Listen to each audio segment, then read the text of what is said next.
Welcome to the My Muse podcast. I'm your host, Christy Turley, and today joins with me Darnyelle Jervey Harmon. And she's an award-winning growth speaker and consultant, and she helps service-based businesses scale profitably. We'll talk about the power of a stop doing list, the 3 things she wants everyone to know, how everyday words can be sabotaging us, and how to use positive affirmations intentionally, and of course, your subconscious money beliefs and how they have created your current financial situation. All right, welcome to the Mind Muse podcast, Darnyelle. How are you today?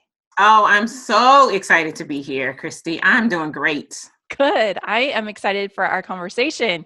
We're going to be talking about a lot of things that have to do with money and making business breakthroughs, 2 of my favorite subjects. Mine too. Yeah, good. All right. Well, let's, why don't you first start off by sharing a little bit about yourself and specifically why you feel it's so important for people to shift their mindset around money. Oh, yeah, absolutely. So I am Darnyelle Jervey Harmon. I'm the CEO of a company called Incredible One Enterprises, where we exist to help high-achieving entrepreneurs leverage and scale faster than they ever could on their own in a way that serves them both financially and spiritually. And for me, if you want to serve the world, you got to be making money. One of the things I struggle with, Christy, is that I have been around my fair share of entrepreneurs who want to undercharge and overserve, and they think that's what they should do because how could they ever charge that much? And it frustrates me. And so I really wanted to create a safe space for entrepreneurs to be able to get real with themselves about what in them needs to change internally so that they could experience what they really want. Like, we didn't quit our good jobs to start businesses and struggle and live client to client.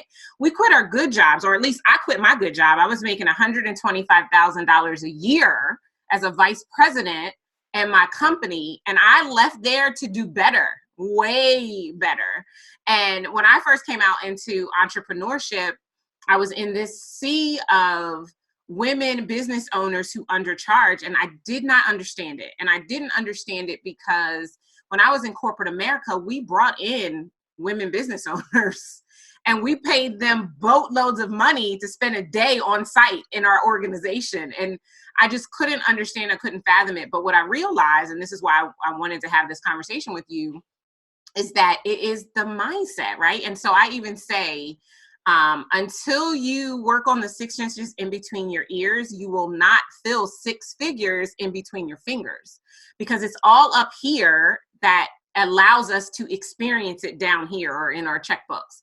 And I want to create a space for entrepreneurs in general, but women in particular, because I work primarily with women, to really build businesses that serve them both financially and spiritually, make more money than they know what to do with because they're leveraging their gifts and talents, and they're doing them in a way that the world is better because of them doing that. And as you can see, I'm really adamant about it. It frustrates me and pisses me off to see powerful women who are not standing up for themselves in terms of what they should be charging for the transformation that they bring into the world.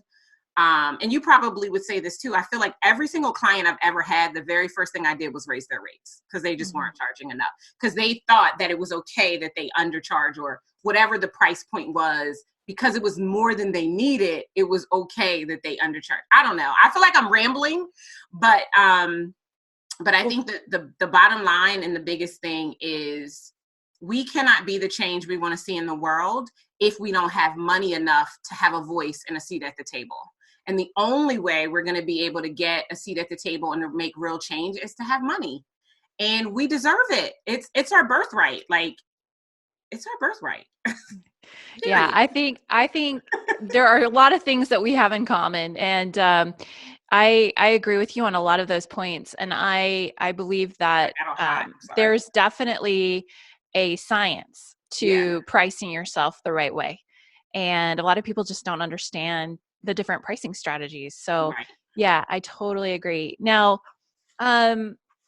so yeah, I I I'm I like over here. definitely I'm like, experienced the same thing you have in a lot of ways, and I definitely had my own epiphany a few years ago when I went down to Haiti to do some service, and mhm, it's like, look, I've been trying to do all of this impact with my business, and I didn't realize, at the time, now I do, that the more I make, the more positive change I can make like that, and that's definitely what this podcast is all about is that mindset and those 6 inches between the ears, like you said. So what's at stake if people don't learn to change their money beliefs? I mean, I don't think you have a single person listening that would argue to you that they don't want more money. Of course they right. want more money, right? Yeah.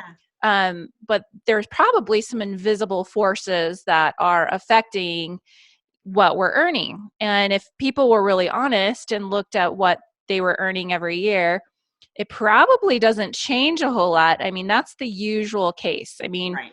people who have the right mindset, they can double every year, and grow exponentially. But there's a lot of people that kind of hit this glass ceiling, if you will. Yeah. You know what's really cool, Christy, is I literally just came back from Dubai.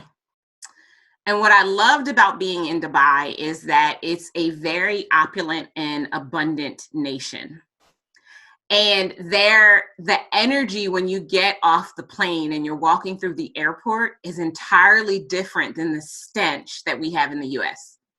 And so I think it starts there. I think that what's at stake if you don't understand the importance of earning at the level based on the value that you bring into the world is that you cannot make the changes that you want to see. So I'm going to talk about myself for a second. I'm the product of 2 drug addicted parents. I was born in the projects of Wilmington, Delaware. Spent most of my life in lack. I remember I was 11 years old and some of my little girlfriends were going to Great Adventure. No, I wasn't 11. I was 13. We were going to Great Adventure, which is an amusement park here on the East Coast. And I needed $25 so that I could get a pair of shorts and a t-shirt so we could all be dressed the same. And I remember going to my father and my father screaming at me, "What do you think? Money grows on a tree out back? You got to work hard for money." And I just remember that becoming like a brand on my brain, on my subconscious at that point in time. And from that day forward, I believed that I had to work hard for money.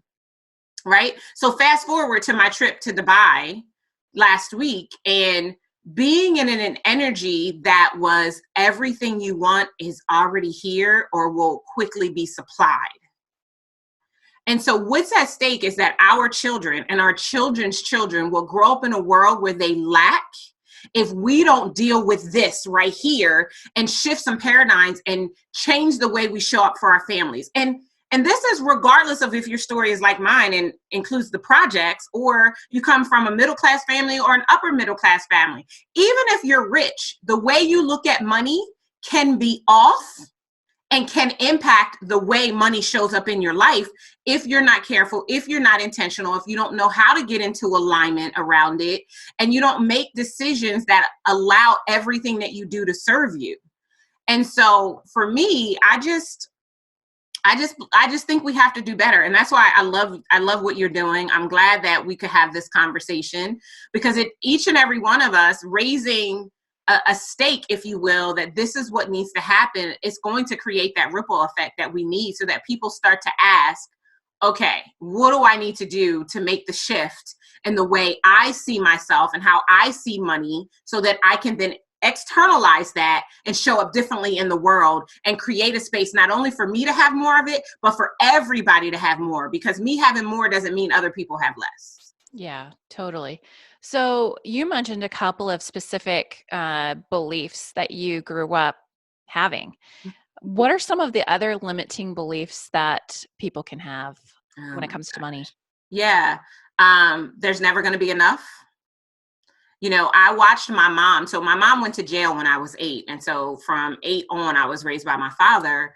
But when I was with my mom, I watched my mom do two things. Number one, she stretched a dollar until it hollered.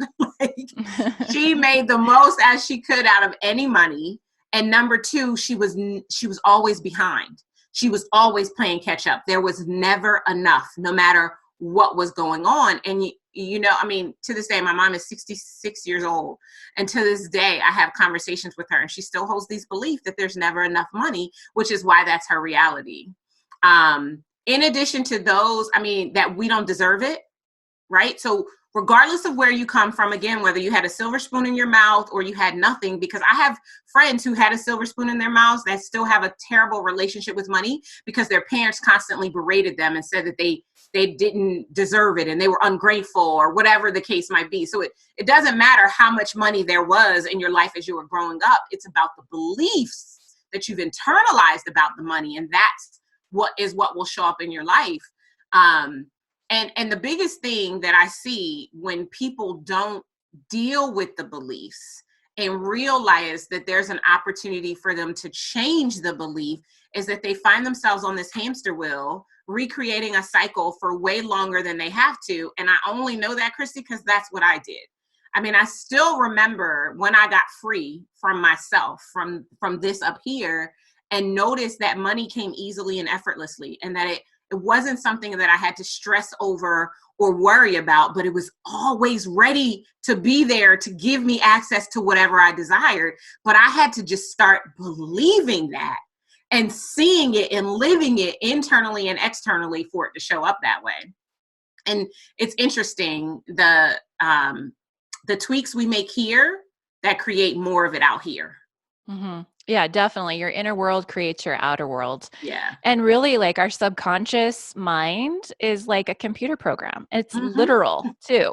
So anything you watch, anything you hear, anything, and the people that you hang out with, you know, the music you listen to can all influence that computer program that is always running in the background. That's and right. determines what the conscious mind carries out and does. Yeah.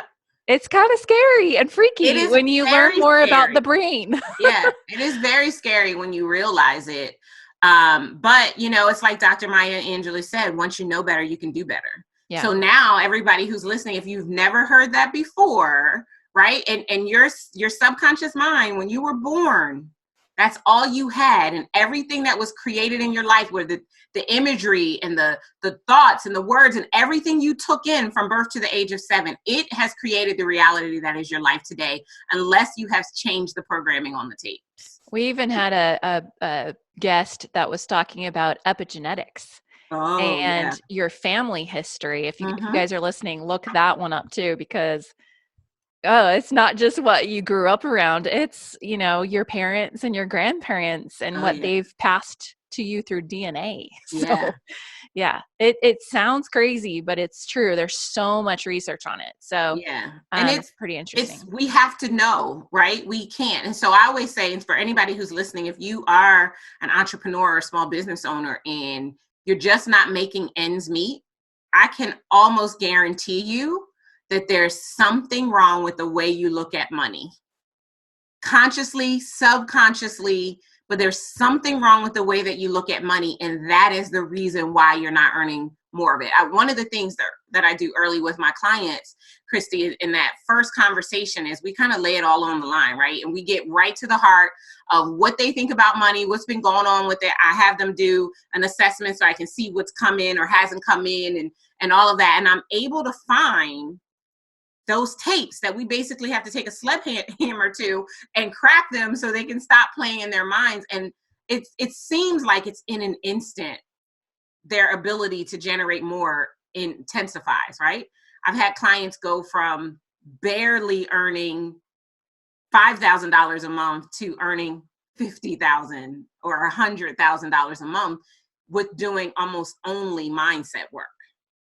That is the whole reason why I created the Breakthrough Blueprint. I know we're going to get to that, but that's the whole reason, because what I have found is that 9 times out of 10, if you are in business and you've been around business for some time, you know enough about marketing and sales to have success in your business if you would get out of your way. And so we seldom need more marketing and sales strategies. What we need, though, is a reckoning here so that we can create a space for all of the strategies we already have to actually show up and work for us and bring in the clients and bring in the results that we've been praying and hoping and wishing for. And I changed a few years ago. I changed the focus of my big work to talking about mindset, because it is so important. 95% is my take is 95% of your success is mindset. Only 5% is everything else. And there are varying degrees. Some people say 85% or 90% or whatever. I say 95%. I say 80 actually in the intro. Yeah. And I used to think it was like 80, 85. And then I did this study with about 250 of my clients. And then I had a couple of my colleagues also allow me to do it with them. So our entire sample size ended up being about 850 people. And in doing that survey, like, it was just ridiculous, like what we learned about people and how their mindsets are really jacking them up and playing tricks on them. And because of that sample size, I was like, you know what? I'm going to start saying 95%, because that's what we found. Like, roughly 795 people were struggling mindset. Like, it was just crazy. And how it was replicating and showing up in the other areas of their life. Very cool. So let's get into the blueprint. What are the steps? Yeah, so I have it broken down into 3 parts. The first part is really breaking down what you really desire. And I used to say break down what you really want, and I would have like a little asterisk there. And I stopped using the word want, because want is a lack word. Totally. And if we are in want, then that means we're not going to get it. And so we started using the word desire, because desire is energetic. It vibrates higher. It puts you into the space of visualization and believing for and seeing in advance what it is that you want. So the first step is getting crystal clear what it is that you desire. And most people, and I know you know this from your work, but I'm going to say it for the sake of the listeners, they haven't stopped to think about what they really desire. If the field was level, right? And they could have anything, most people don't know what it is that they would really crave. And so looking at every area of your life, and it's simple. And in fact, I invite all of the people who are listening right now to do this quick exercise. Write down, the 7 or 8 different areas of your life. So financial and spiritual and mental and emotional and relationships and love and money. Write them all down. And then just rate yourself. Like, where would you, if you're being honest with yourself, and if you cannot be honest with yourself, you need a whole nother episode, but be honest with yourself, and where would you fall out right now, right? So we'll talk about financial, since we're talking about money. And let's say when you do the financial one, you fall out around 6. And then the second part is what would it take, or what would it require for you to be able to say that this is a 10? And being honest and literally writing down everything that pops into your mind and heart as you ask yourself that question without a filter. Just writing it all down. Like, I would need this amount of money in the bank, and I need to be driving this car, and I need to be doing whatever they are, because nothing is off limits to you. You can have anything you desire if you are willing to do the work for it to show up. And that work for it to show up isn't necessarily physical, hammer to the concrete, make you sweat kind of work. It's usually mindset work to make it happen, right? So do that for every area of your life. And then what you do is you expose the gap. What's in there is where we've got to shift your belief around the things that you want, so that you can get closer and closer to that 10 in that area of your life. But that's the first part, is breaking down what you really desire. No holds barred, no justification, no supplication, no pretense. You can have whatever you crave. What do you crave? That's part 1. Then the second thing the first thing that happens after people do that, so they're liberated and excited to go through the exercise to vision cast what it is that they would desire if they could have whatever they desired. And then immediately fear pops in, right? We start to get a little overwhelmed. We start to talk ourselves out of it. We start to downplay and dismiss. We say, oh, you know what? I know I said I wanted to have $500,000 in the bank, but I really only need $5,000 in the bank.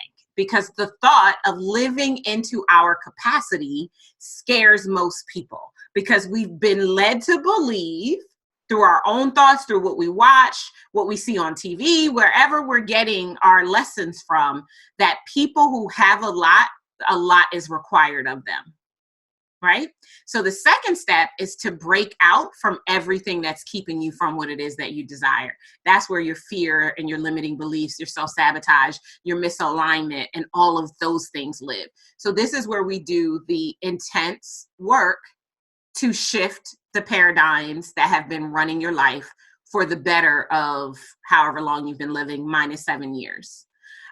This is the part that hurts, and not physical hurt, but emotional, mental hurt, because we're asking people to come to grips first and foremost with what they've believed for as long as they can remember.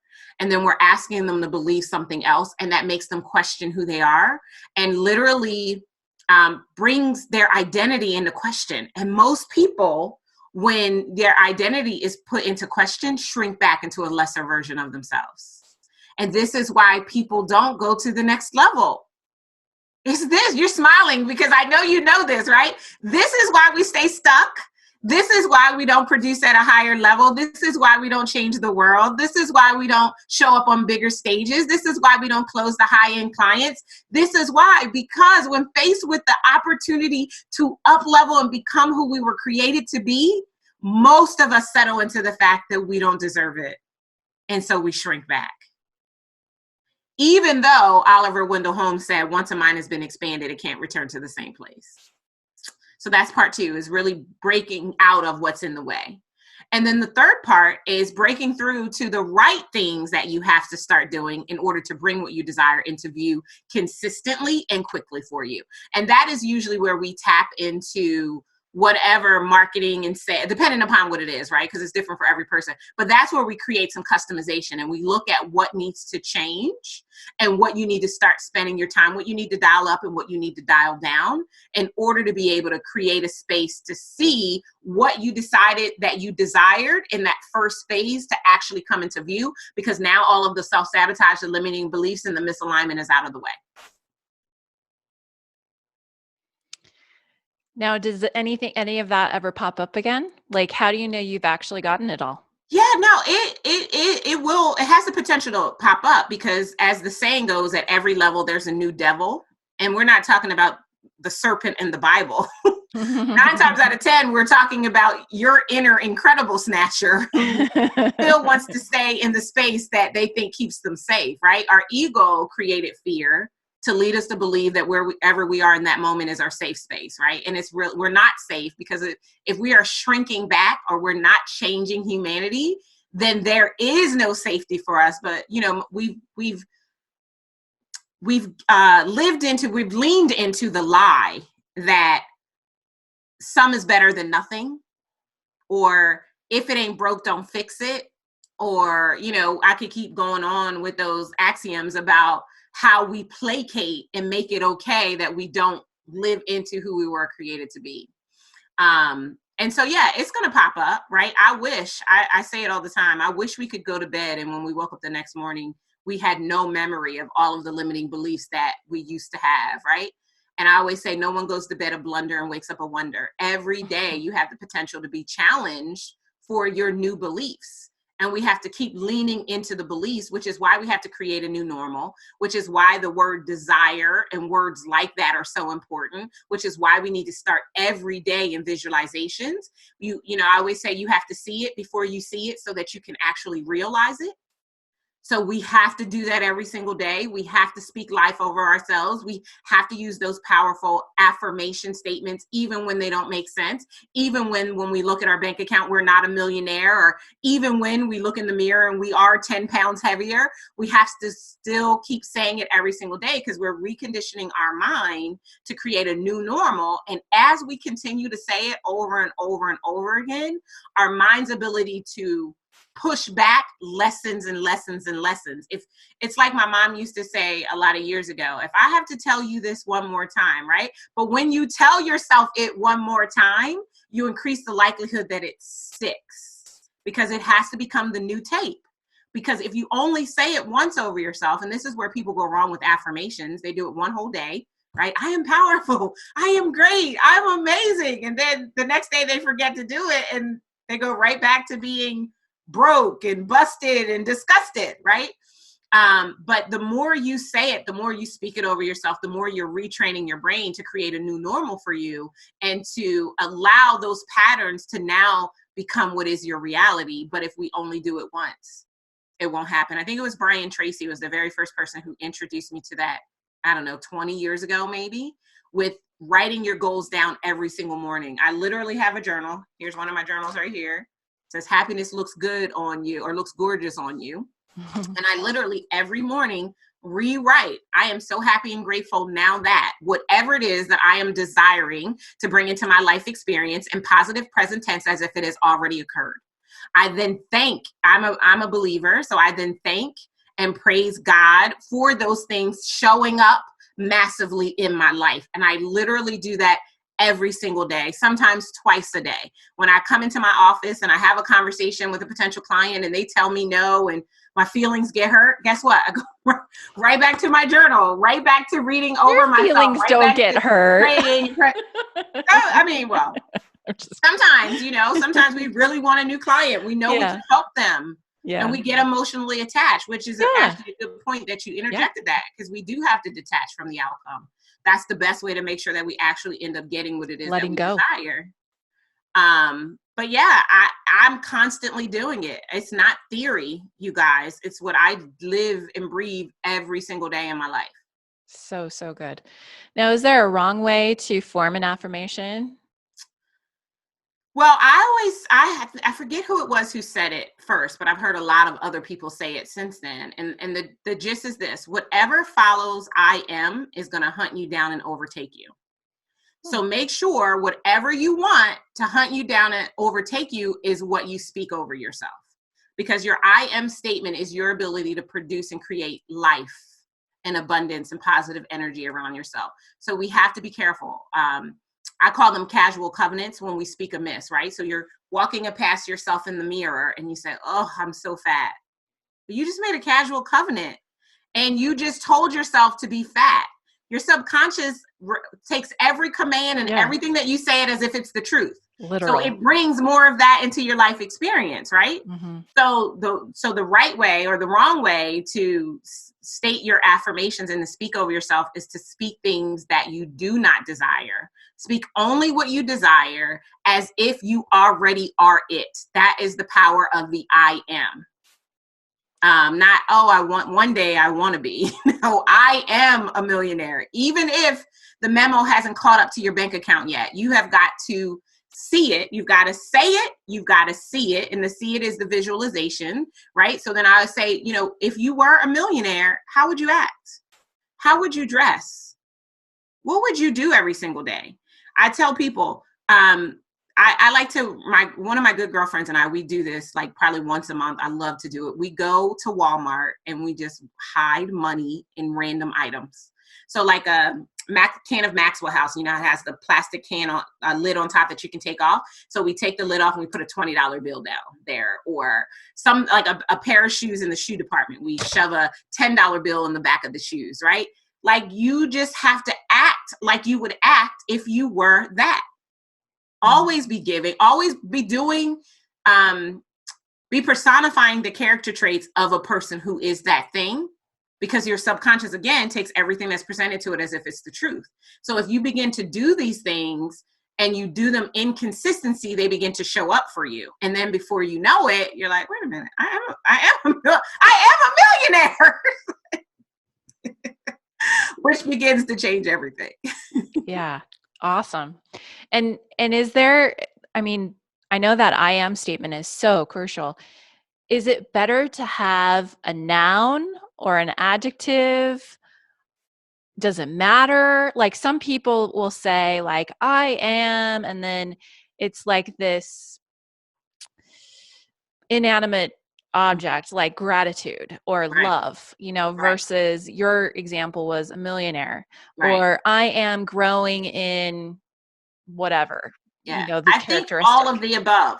Okay. Right. I think it really depends on what you desire, right? If you are a person for whom having someone special to share your life with has continued to elude you, then you might want to say, I am love, or I am lovable. Mm-hmm. You might want to speak that over yourself. If if you've had, multiple relationships break up and, you're left holding the seat next to you or whatever, holding your own hand, you might want to speak that over your life and consistency. So I don't think that it has to be an adjective. It has to be a noun. I think it should be whatever you desire to be. And again, I just want you guys to hear me saying desire so that you can start saying desire and you can take one out of your vocabulary. Cool. Now, in that third step, the breaking through step. So affirmations, is there anything else that you would suggest the listeners do? Consistent action. Okay. So I always say we have to give God something to bless, right? I can say all day long, I'm a millionaire, but if I'm not taking consistent action in the direction of the statement, it's not going to happen. There is no FedEx or UPS guy who's going to drop off millionaire status to your front door. It doesn't work that way. It requires you to be in action and moving. Mm-hmm. So consistent action. And when you don't know all of the steps, do the next step. Do what you know to do. Life has a way of being just like a GPS, right? We do the next thing we know to do. And as the adage goes, the path emerges as you walk it. So you just take the next step that you know to take, then the step after that will become available for you. And at some point in time, depending, on what it is you're endeavoring to do, an opportunity might show up or a next step might show up to hire a Christy or to hire a Darnyelle to get one of us who knows all of the steps to guide you on the path to do it. But just do the next thing that you know to do, but you have to take the action. Because we could all just sit around all day long and say, oh yeah, I'm great. I'm wonderful. And just, eating bonbons. We could do that and then nothing would change other than the way that we see ourselves, which is good. But in order to actually see those things manifest in your life, there's got to be actions that occur. And so in terms of, entrepreneurship and business ownership, that might be business development and picking up the phone, doing more than sending an email. It might be creating a new product and writing the marketing copy or the story behind the new product so you can share your story through the various mediums that you have at your disposal to do so. It could be any and all of those things that occur in succession, in consistency, that make the difference. I tell my clients from a business development standpoint, a minimum of 90 minutes a day, a minimum. Mm-hmm. Then go and do whatever else you want, but make sure you're spending at least 90 minutes reaching out to people who could be your clients, following up with people you've had conversations with, talking about your products and services at least 90 minutes a day, because that's a repeatable habit that will create the consistency that you need to start allowing things to show up for you. Mm-hmm. And the moment you stop doing it, guess what? It's almost like you never did it. Because you go back to the drawing board and you've got to regain your momentum. So it's better just to keep going. Yeah. And I also want to add to that, it's also, I believe in God as well. And so it's divinely guided action. It's like checking in. Sometimes a lot of the things on your to-do list are not necessary and they're not necessarily going to take you to your goal either. So You got to make a stop doing list as well. That's good. Yeah, that's really, really good. And I agree. I think, for me, God is the CEO of my company. I mean, I might be the person who physically sits in this chair and signs off on the decisions, but I'm consulting him every step of the way to make sure that it is what I should be doing. And that consulting him is just really checking in with my spirit. Does it line up? Does it make me feel good? Or does it produce stress and overwhelm for me, right?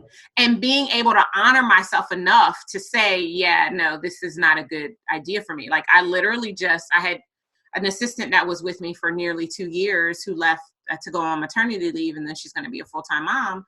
And I had hired a new assistant who had been with me for about 3.5 weeks, but she's not the right fit for me. And when I realized she wasn't the right fit, I checked in with my spirit internally and, I prayed on it for a few days and I let her go.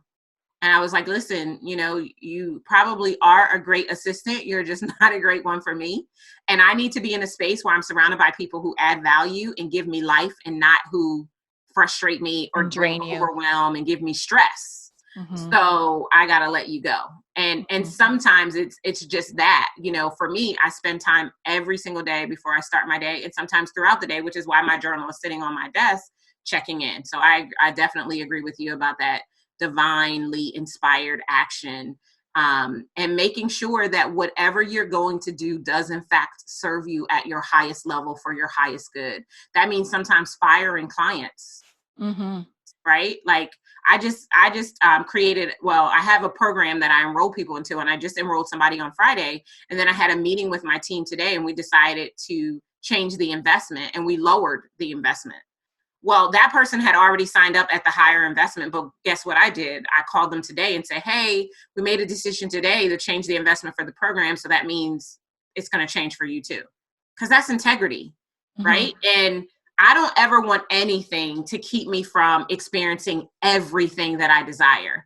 And so I'm so unwilling to make any steps or to do anything that has the potential to keep me out of that. So I think that that's a very good point and distinction that you made. Yeah. Well, this is great. So, how can people get a hold of you or learn more about what you do? And then, before you answer that question, I want to also say I want to give you the floor after this and finish up with an inspirational quote or Okay. final thought.